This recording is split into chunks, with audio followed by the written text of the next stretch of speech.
Hello, everyone. This is your host, Peter Richardson, with the latest Counterpoint podcast. And I'm happy to be joined today by fellow research director and, in fact, VP of Research, Neil Shah. Hello, Neil. Hey Peter, hey everyone. Hope everyone is safe and healthy. How's the lockdown for you, Neil? It's pretty much lockdown since like last 30 days, but I have been working from home for almost a decade, so no difference to me. So it's going good, very busy. Great. Yeah. So, what we're talking about today is location and the kind of the general subject of location. We've just published a report on different location platform players and their performance in the market. And Neil, you've been covering the location space for a long time, so this is going to be an interesting conversation. But as I was thinking about this, I was reminded, I guess it was probably almost 20 years ago. I was working for another research company, which shall remain nameless. But I had a call from a guy from a company called the Ordnance Survey, which is a venerable British institution that produces beautiful paper maps and has done for hundreds of years. And at that time, they had just completed what they called their master map, which I think was probably the first truly kind of digital representation of a country. In that case, the UK, and they had recorded down to a very fine grained detail every man-made and pretty much all of the natural objects down to I can't remember what the resolution was, but it was a few meters. And this kind of blew my mind as I was talking to this guy, and I was sort of started to imagine what you could do with this. And his interest was in using I mean, mobile phones at that time, not smartphones, but because what they couldn't do was the orientation part. So, if I'm looking northwest, am I seeing the village pond? But if I turn around and face southeast, I'm looking at a church or something like that.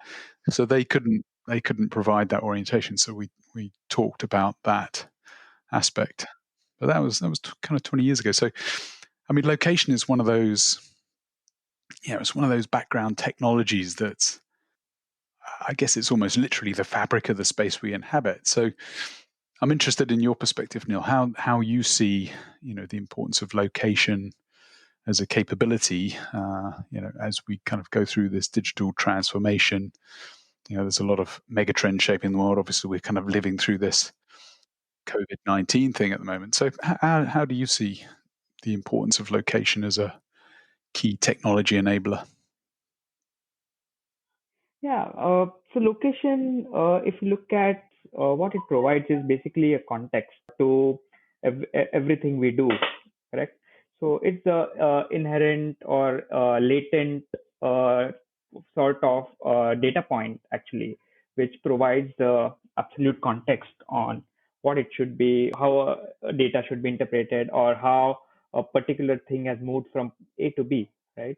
And if you look at over the last couple of decades, how the industry has evolved, tech industry, everything has evolved to be mobile centric and mobility centric, right? So since we have mobile phones, right from going from, like you said, normal cellular TDMA or 1G phone to now 5G phones, the overall usage of phones, the use cases within the mobile phone has multiplied.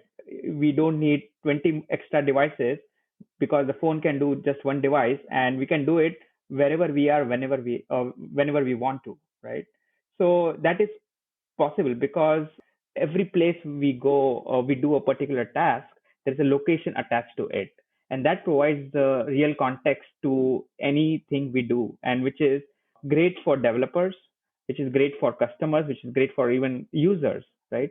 So that is more from use cases perspective. But when you go, that is mobile use cases. But when you go from mobile use cases to mobility, which is moving from point A to B, as you said, 20, 30 years ago, we used to use paper maps. Then came an era of PND, just GPS devices.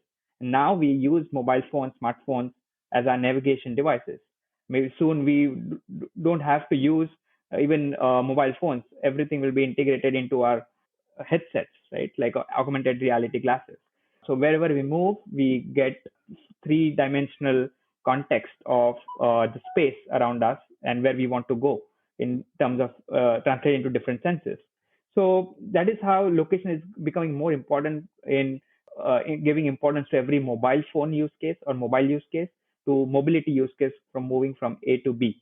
And this makes the overall experiences richer.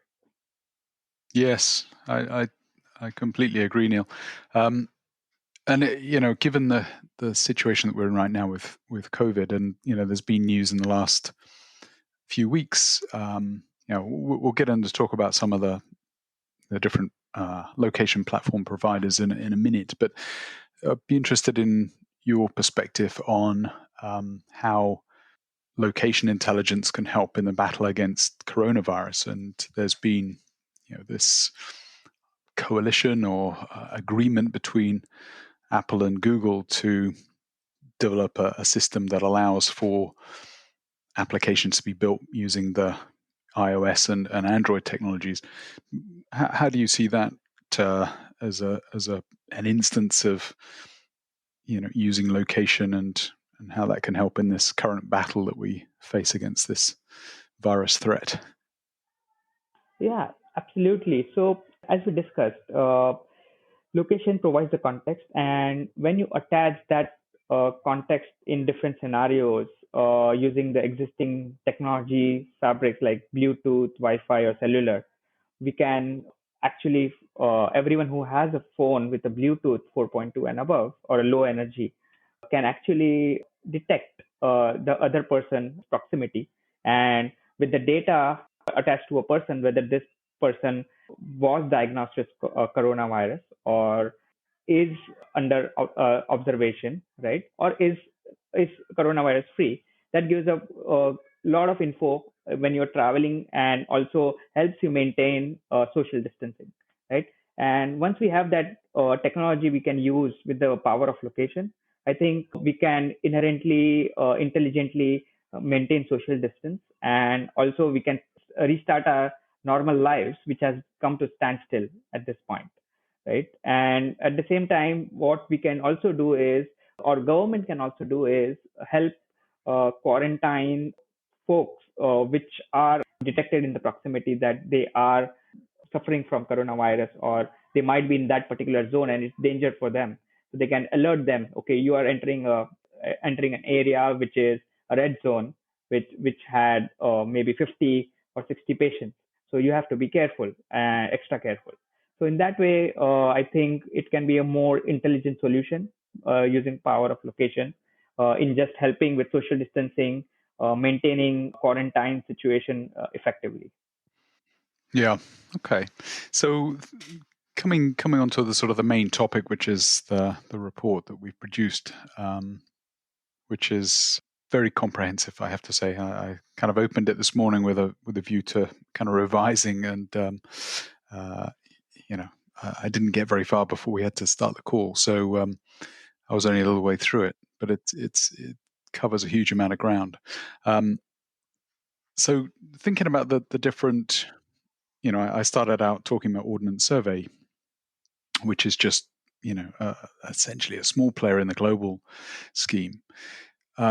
Can you talk about how we've transformed from Ordnance Survey as a kind of a mapping provider, and there are mapping companies and agencies all over the place, but how we've kind of moved from a map to this idea of a kind of a location intelligence platform? Yeah, it's a great question. So that is actually the premise of this research. What we have been observing over the last 10 to 15 years in our research industry, tracking different companies, as we entered every generation of cellular mobile technology, we have seen the capabilities of devices, as we discussed, becoming more intelligent, powerful, and having tons of data which can be used to increase the location intelligence itself overall. But for that, you need to take a platform approach.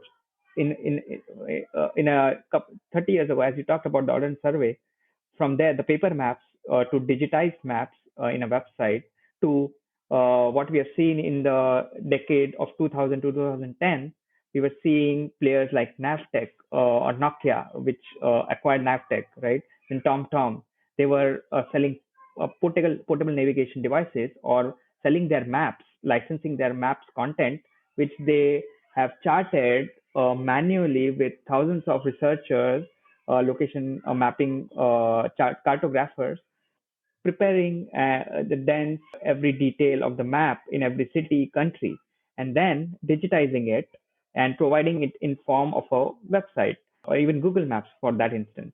And then from there, we move to an application on your mobile phone, which where you have a mobile phone app with a, as you said, there was a big dearth of having sensors to know your orientation, but smartphones solve that problem with number of sensors, right, from gyroscope, accelerometer.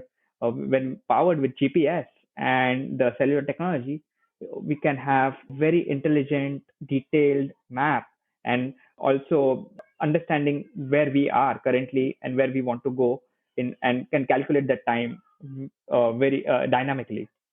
So, uh, so that was a stage around when the advent of smartphones in 2008, 2010. We were seeing the basic map apps, which were being licensed by different companies like here, which was actually Navtech within Nokia, which transferred into here mobility. And then we had TomTom, Google Maps, and other smaller players within the ecosystem. So, but those players were not only giving maps to the phones or mobile devices, but the major market was automotive. So they were licensing the maps within the dashboards of different premium cars, which were sporting the maps to go from A to B, which was connected maps. In many cases, they were offline maps as well. So if you don't have connectivity in the car, but from then, what we have seen in this decade, 2010 to 2020, as the 4G proliferated and with 5G around the corner as we start the new decade, what we are seeing is an emergence of IoT, which is called Internet of Things. So you're seeing not only all the phones or cars are being connected, but we're seeing other objects are being connected. So which means we can have sensors on the roads, we can have sensors on different assets, logistics, right? And if we are moving a very valuable asset from A to B, we want to track the particular asset, right? Which is a huge market. The logistics market is $1 trillion market. So there are multiple use cases, and to have all those connected devices and all the data coming in, these companies had to evolve into a platform company, into more of a cloud-based big data companies, and to process that big data, which will be coming from millions of devices every second, the billions of probes which are coming per day, and which can be used to again enhance the maps, because all these trucks, cars, even humans walking, driving, or moving from A to B, all that information is solid gold, which can be reused and improve the quality of the maps. But for having those checks in place and to collect those data, you need to have a platform approach, application program interface, APIs approach, where you collect the data, you convert the data into usable information, into services, and then again sell back those services or integrate those services into different apps. Like maybe it could be a social app like Facebook, or it could be Instagram, or it could be logistics apps in a enterprise, right? So a platform, that is how we have transformed from a paper map to a more big data intelligent platform. And there are a few players which have seen this entire journey and are leading with this approach so they can scale. Right, right. So you've talked a bit about here. You've mentioned TomTom, Google as well in passing. I guess we started the conversation with Ordnance Survey, but who do you see as the key players in this space right now? And are there likely to be new players coming in? What are the kind of the barriers to entry, or how do you see this shaping up in the next decade? Right. So if you look at the incumbents here, Google, TomTom, they have been around for more than a couple of decades. Through multiple acquisitions, they have grown and transformed into more of a cloud-based big data analytics, mapping location provider platforms. So these have been the leading platforms. Here has the widest gamut of services, richer platform, and what has been the success factor for these top three players is different partners, striking different partnerships across different applications, which uses location intelligence. And again, flowing back into the platform and making it more intelligent. So these are the top three platforms which have been leading for almost a year, but there's few platforms which are finding their niche and growing fast, like Mapbox. Then we have Telenav, which are also taking a platform approach, but slightly different way. And then there are regional players in China like Baidu, then Navinfo, AutoNavi, and then in Japan we have Zenrin, and in Korea we have Naver, KakaoTalk, and so forth. So the players have very different ownership structures. I'm sort of struck by, having I spent time at Nokia, as you know, and I'd never worked that closely with the Navtech guys, but spoke to them occasionally. But they've sort of gone on to become what is now HERE, and HERE itself has this very kind of interesting partnership model, ownership structure. How do you see the different, that different business model affecting the way that these guys go to market? Yeah, I think since now we have moved from just licensing maps to licensing data and services, so this has become more of a big data game. And what has happened is on consumer side of things, Google has been very strong, and because of Android, which is integrated, so anyone who uses Android phone ideally uses Google Maps. It's a default solution baked into the Google Mobile Services (GMS).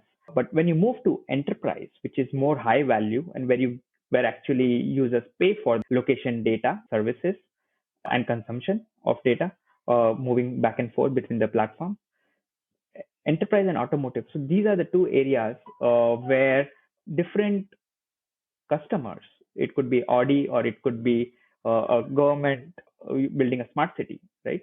So those are very sensitive about how the data is being shared and being used by different platform providers. So this is where having a very neutral ownership model actually works in favor of those companies.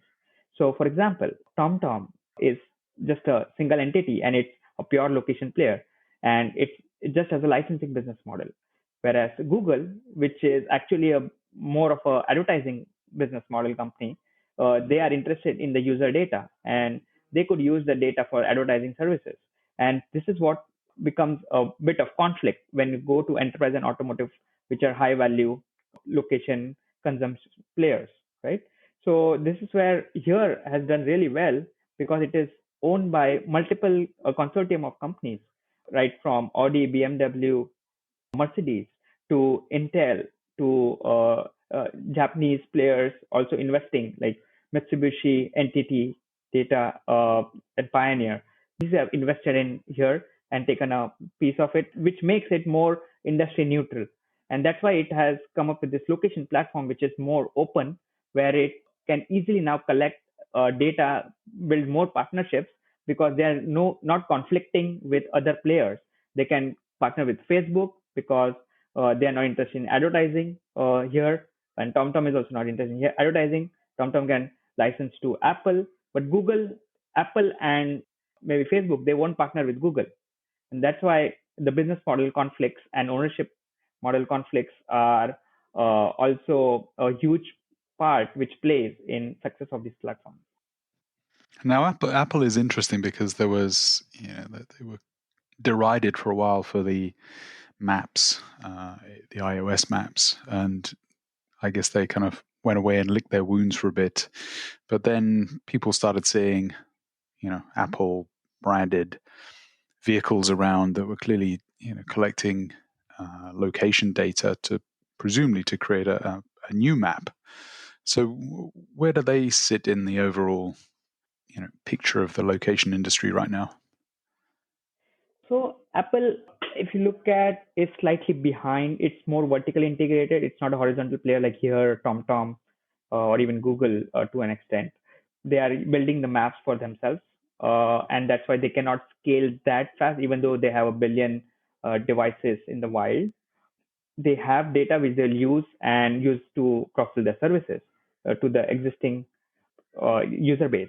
But in terms of data depth and quality, there are, as to your first question, there is high barrier to entry in this particular market because you have to have huge database which you collect frequently, almost daily, and you have to keep it fresh. You have to keep it updated with billions of probes at global scale, right? And especially for players like Apple, they need global scale. They are not just uh, prevalent in one country or two countries. So it's a humongous task which they've taken on their head. They used to license from multiple players for maps, but they could not integrate it well within their Apple Maps. And now they're trying to build on their own. And the initial results are encouraging, but again, to keep it fresh is going to be a different story. And as we enter autonomous vehicle era, it's going to again change a little bit, and it could become more challenging. So in the end, Apple will have to license some of the top players for the location services and data. Yeah. So thinking about the different location platform providers, um, you mentioned there autonomous vehicles, which clearly are going to have a pretty fine understanding of the environment in which they're moving. But can you talk about some of the other capabilities or use cases that location platform providers enable? Yeah. So in our report, what we have done is tried to analyze the world's top 25 location platforms into almost 60 plus different capabilities, which they are more on technical capabilities and the business capabilities and the application which they power, right? So in terms of different capabilities which they bring to different applications. So for example, there are different subcategories which we classify into. One is maps data, which a platform is made of at the base. And then you have location intelligence, and then you have location apps and services on top of it, which is based on the maps data and location intelligence. So there is a lot of different features which these platform providers provide, right from 3D content to autonomous vehicle, ADAS, HD maps, to even parking services, spatial visualization, which can be used for IoT and digital twins, then weather services, then fuel station tracker for fuel, and even for EV, electric vehicles. Where are the EV charging stations? So, and it can give you the different intelligence in terms of your car, how much range is left, and which is the nearest, and what is the cost, which is the nearest station, what is the cost of charging. So there are different ways where location platforms can offer different features. Then you have other set of applications which can power, which is in transport and logistics, which is one of the big and booming area, which is been underserved. Until now, it has been just using GPS trackers, but now with cellular and GPS together, and with continuous data coming in and out, it becomes more of a two-way process for different transport and logistics players, and helping them increase their efficiencies and save more operational cost. So that is another booming. And then you have other applications which is also increasing is smart cities, where these location players are offering their platform and services to help cities and government plan traffic efficiently. Yeah. So in our report, what we have done is try to analyze the world's top 25 location platforms into almost 60 plus different capabilities. And so capabilities which they are more on technical capabilities and the business capabilities and the application which they power, right? So in terms of different capabilities which they bring to different applications. So for example, there are different subcategories which we classify into. One is maps data, which a platform is made of at the base, and then you have location intelligence, and then you have location apps and services on top of it, which is based on the maps data and location intelligence. So there is a lot of different features which these platform providers provide, right from 3D content to autonomous vehicle ADAS HD maps to even parking services, spatial visualization, which can be used for IoT and digital twins, then weather services, then fuel station tracker for fuel, and even for EV electric vehicles. Where are the EV charging stations? So, and it can give you the different intelligence in terms of your car, how much range is left, and which is the nearest, and what is the cost, which is the nearest station, which is the what is the cost of charging. So there are different ways where location platforms can offer different features. Then you have other set of applications which can power, which is in transport and logistics, which is one of the big and booming area, which is been underserved. Until now, it has been just using GPS trackers, but now with connect cellular and GPS together, and with continuous data coming in and out, it becomes more of a two-way process for different transport and logistics players, and helping them increase their efficiencies and save more operational cost. So that is another booming. And then you have other applications which is also increasing is smart cities, where these location players are offering their platform and services to help cities and government plan traffic efficiently. Yeah, I mean, I think the whole, I mean, we often kind of look at the technology development paths within the context of, a number of megatrends, and I think the growth of, mega cities is an urbanization that's sort of causing the emergence of these mega cities is one of the most interesting and long running, and something that I know we've looked at within the sort of broader context of location is this idea of the sort of spatial intelligence concept. And this is when you start getting into, for example, into buildings, right? So you mentioned digital twins, and I know there are some players within the broader kind of location context that are developing the capability to create a digital twin of a building and visualize that, and then you can apply really kind of highly localized location data within that building, but also ingest data from some of the IoT sensors that you talked about, whether it's, I don't know, temperature or air quality or something like that, and represent that within the within this location context. Do you think that is going to be a rich avenue for development over the next few years? Yeah, absolutely. As I said, things are getting connected with 5G era and low power wireless access, and even Bluetooth and Wi-Fi proliferating across most of the devices. Most of the sensors being put out in buildings, in agriculture, in factory floors, on the machines. So increasing the operational efficiency and saving money is the biggest use case, which can be powered with the help of connected IoT solution, and then visualizing the insights, which helps the most of the customers to actually take better decisions. And this is possible the amalgamation of sensors, location technologies, and management of these different assets very efficiently. So it's going to be a booming market opportunity for everyone who is trying to undergo a digital transformation for their businesses. So just to kind of wrap up, maybe we can talk a little bit about how you sort of see the next 10 years. We've talked a bit about how the industry has changed over the last 2-3 decades, and even before when you go back to the origination of paper maps. But how do you sort of see the next decade? What do you think will be the biggest triggers for change?